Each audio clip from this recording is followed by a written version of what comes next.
રાધે કૃષ્ણ મિત્રો, અમારી YouTube channel વ્રત સાધનામાં હું તમારું હાર્દિક સ્વાગત કરું છું. મિત્રો, તમે જાણો જ છો કે હાલમાં ચાતુર્માસ ચાલી રહ્યો છે. તો આપણે આ ચાતુર્માસના વ્રત ઉપવાસમાં શ્રીમદ ભગવદ્ ગીતાના 18 અધ્યાયનો સંપૂર્ણ શ્રદ્ધા અને વિશ્વાસ સાથે રોજ એક અધ્યાયનો પાઠ કરીશું.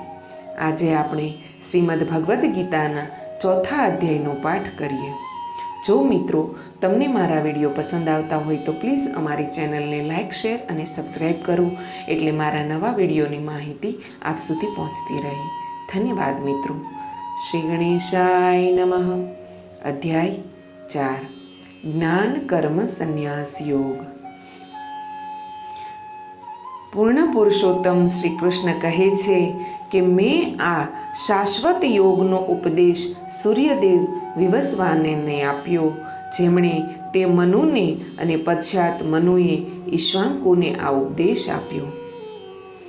હે શત્રુઓનું દમન કરનાર અર્જુન, આ રીતે રાજર્ષિઓએ આ યોગનું પરમ જ્ઞાન નિરંતર ગુરુ શિષ્ય પરંપરાથી પ્રાપ્ત કર્યું, પરંતુ કાળાંતરે આ જગતમાંથી તે વિલુપ્ત થઈ ગયું. તે જ પ્રાચીન યોગનું જ્ઞાન કે જે પરમ રહસ્ય છે તે હું આજે તારી સામે પ્રગટ કરી રહ્યો છું, કારણ કે તું મારો મિત્ર પણ છે અને ભક્ત પણ છે, જે આ દિવ્ય જ્ઞાનને સમજી શકે એમ છે. અર્જુન કહે છે કે આપ વિવસ્વાનથી ઘણા સમય પશ્ચાત જન્મ્યા છો. હું કેવી રીતે સમજું કે પ્રારંભમાં આપે આ વિજ્ઞાનનો ઉપદેશ તેમને આપ્યો હતો? પૂર્ણ પુરુષોત્તમ ભગવાન શ્રી કૃષ્ણ કહે છે કે હે અર્જુન, તારા અને મારા બંનેના અનંત જન્મો થઈ ચૂક્યા છે. તું એ ભૂલી ગયો છે જ્યારે હે પરંતપ અર્જુન, મને એ સર્વનું સ્મરણ છે, મને એ સર્વ યાદ છે. યદ્યપિ હું અજન્મા છું, સર્વ પ્રાણીઓનો સ્વામી છું અને અવિનાશી પ્રકૃતિ ધરાવું છું. તથાપિ આ સંસારમાં હું મારી દિવ્ય યોગ માયા શક્તિથી પ્રગટ થાઉં છું. જ્યારે જ્યારે ધર્મનું પતન થાય છે અને અધર્મની વૃદ્ધિ થાય છે, હે અર્જુન, ત્યારે ત્યારે હું સ્વયં આ પૃથ્વી પર અવતાર લઉં છું. ભક્તોની રક્ષા કરવા અને દુષ્ટોનો નાશ કરવા તથા ધર્મના સિદ્ધાંતોની પુનઃસ્થાપના કરવા માટે હું સ્વયં આ પૃથ્વી ઉપર યુગે યુગે પ્રગટ થાઉં છું.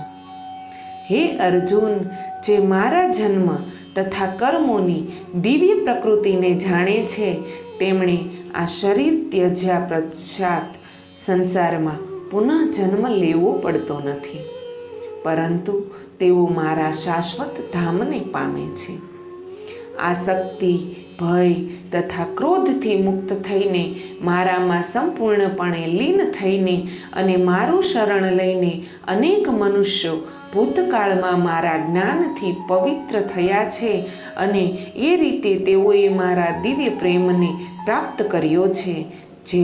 જેઓ જેવી રીતે મને શરણાગત થાય છે તે પ્રમાણે જ હું તેમને ફળ આપું છું. હે પાર્થ, સર્વ મનુષ્યો જાણતા કે અજાણતા મારા જ માર્ગનું અનુસરણ કરે છે.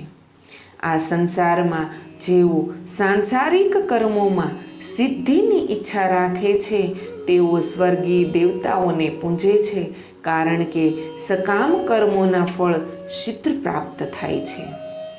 મનુષ્યના ગુણો તેમજ તેમની પ્રવૃત્તિને અનુસાર મારા દ્વારા વર્ણાશ્રમના 4 વિભાગની રચના કરવામાં આવી છે. જોકે હું આ વ્યવસ્થાનો સર્જક છું, છતાં મને અકર્તા અને સનાતન જાણ. મને કોઈ કર્મ દૂષિત કરતું નથી કે ન તો મને કોઈ કર્મના ફળની આકાંક્ષા છે. જે મારા આ સ્વરૂપને જાણે છે તે કદાપી કર્મફળના બંધનમાં બંધાતો નથી. આ સત્યને જાણીને પ્રાચીન સમયમાં મુમુક્ષુઓએ પણ કર્મો કર્યા હતા. તેથી તારે પણ તે પ્રાચીન સંતોના પગલાઓને અનુસરીને પોતાના કર્તવ્યોનું પાલન કરવું જોઈએ. કર્મ શું છે અને અકર્મ શું છે? જ્ઞાની મનુષ્યો પણ આનો નિર્ણય કરવામાં મૂંઝાઈ જાય છે.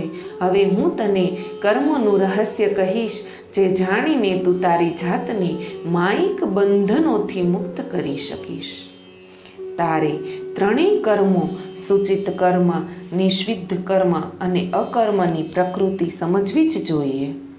આ અંગેનું સત્ય ગહન અને સમજવામાં કઠિન છે. જે લોકો કર્મમાં અકર્મ અને અકર્મમાં કર્મ જોવે છે, તેઓ સર્વ મનુષ્યોમાં સાચા અર્થમાં જ્ઞાની છે. સર્વ પ્રકારના કાર્યનું પાલન કરવા છતાં તેઓ યોગી છે અને તેમના સર્વ કર્મોના નિષ્ણાંત છે. પ્રબુદ્ધ સંતો એવા મનુષ્યને જ્ઞાની પુરુષ કહે છે, જેમના પ્રત્યેક કર્મ માયિક સુખોની કામનાથી મુક્ત હોય છે, તેમજ જેમણે દિવ્ય જ્ઞાનની અગ્નિમાં તેમના કર્મફળો બાળીને ભસ્મ કરી નાખ્યા છે. આવા લોકો પોતાના કર્મના ફળોની સર્વ આસક્તિનો ત્યાગ કરીને સદા સંતુષ્ટ રહે છે અને બાહ્ય પદાર્થો પર આશ્રિત હોતા નથી. તેઓ સર્વ પ્રકારના કર્મોમાં પરોવાયેલા રહેવા છતાં કોઈ કર્મ કરતા નથી. તેઓ અપેક્ષાઓ તથા સ્વામિત્વની ભાવનાથી મુક્ત થઈને મન અને બુદ્ધિને પૂર્ણ સંયમિત રાખીને શારીરિક દ્રષ્ટિએ કાર્યો કરતા હોવા છતાં કોઈ પાપ અર્જિત કરતા નથી.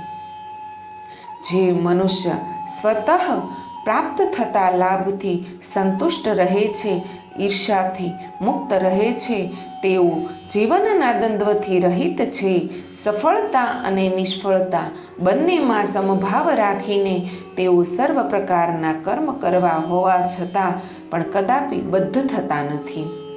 આવા મનુષ્યો સાંસારિક મોહના બંધનમાંથી મુક્ત થઈ જાય છે અને તેમની બુદ્ધિ દિવ્ય જ્ઞાનમાં સ્થિત થઈ જાય છે.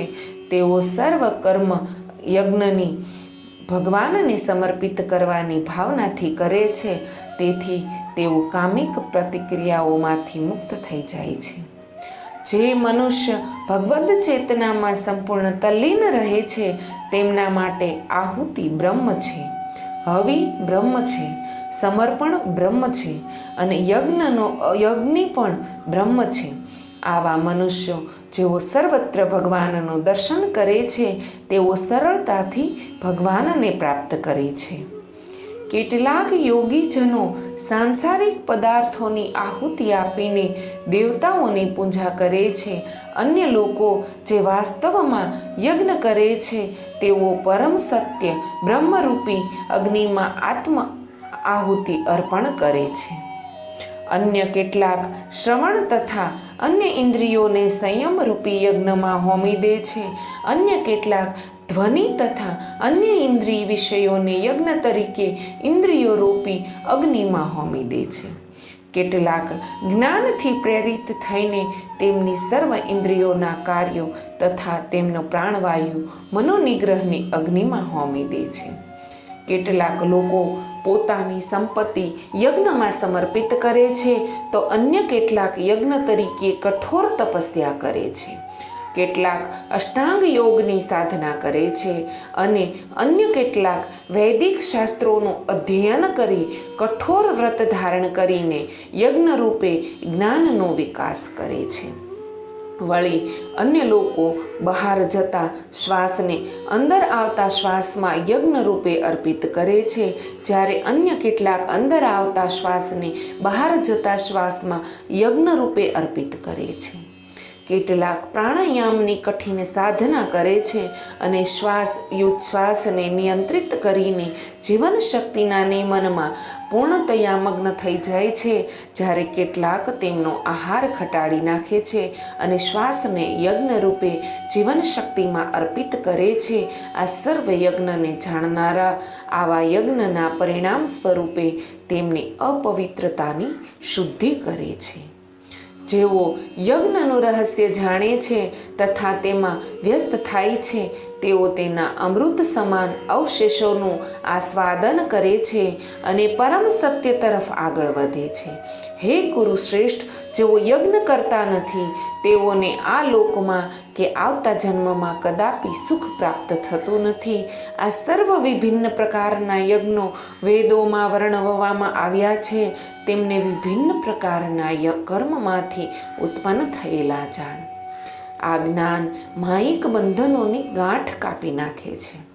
હે શત્રુઓનું દમન કરનાર, જ્ઞાન યજ્ઞ કોઈ પણ ભૌતિક અને દ્રવ્ય યજ્ઞ કરતાં શ્રેષ્ઠ છે. હે પાર્થ, અંતતઃ સર્વ કર્મયજ્ઞોની પરિકાષ્ઠા દિવ્ય જ્ઞાનમાં રહેલી છે. આધ્યાત્મિક ગુરુને શરણે જઈ સત્યને જાણ. તેમને વિનમ્ર થઈને પ્રશ્ન પૂછ અને તેમની સેવા કર. તે પ્રબુદ્ધ મહાત્મા તને દિવ્ય જ્ઞાન પ્રદાન કરી શકશે, કારણ કે તેમણે સત્યનું દર્શન કર્યું છે. આ માર્ગનું અનુસરણ કરીને તેમજ ગુરુ દ્વારા જ્ઞાનાવસ્થા પ્રાપ્ત કરીને હે અર્જુન, તું ક્યારેય મોહમાં પડીશ નહીં. તે જ્ઞાનના પ્રકાશમાં તું જોઈશ કે સર્વ જીવો પરમાત્માના જ અંશ છે, તેમજ મારામાં જ છે. જે લોકોને સર્વ પાપીઓમાં સૌથી અધિક પાપી ગણવામાં આવે છે, તેઓ પણ દિવ્ય જ્ઞાનરૂપી નૌકામાં બેસીને માયિક સંસારમાં ભવસાગરને પાર કરી શકે છે.